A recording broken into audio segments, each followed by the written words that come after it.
That was Suki Terada Ports, born 12/12/1934. She's a force. So a part of that act was that $20,000 you saw to each of the 100,000 surviving folks who were interned in those camps, largely on the West Coast.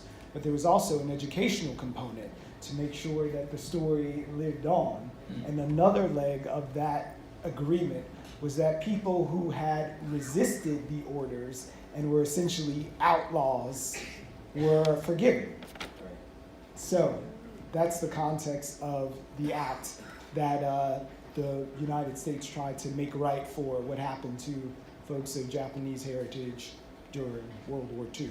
We have a question here. You mentioned that,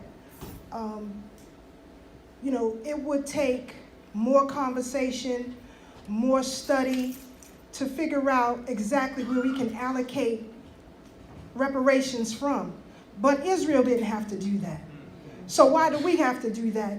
And when you mention Conyers' 1984 initiation of the reparations study, that's ridiculous. All these years and you're still talking, and now Sheila Jackson Lee picks it up? No more conversation. There's a reason why you have over 20 candidates on the Democratic Party. It's because they lost their black base, and we are finished. We are done, and we will get ours by hook or crook, as Malcolm said, by any means necessary. I don't want to hear about what Ta-Nehisi Coates is talking about during former President Barack Obama's presidency. We are clear in that. Those two presidencies were a presidency for the LGBTQ, had nothing to do with African people, although we put him in office 98%, twice.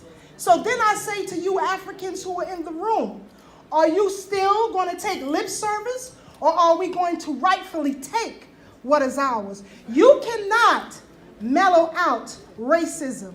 White supremacy invests over $1 trillion into itself yearly. There is no way we can diddy-daddy with that at all. You are who you are. Be what you are.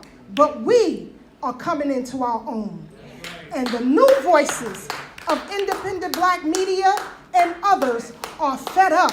So either you're on the same page with us, or we're going to run you over.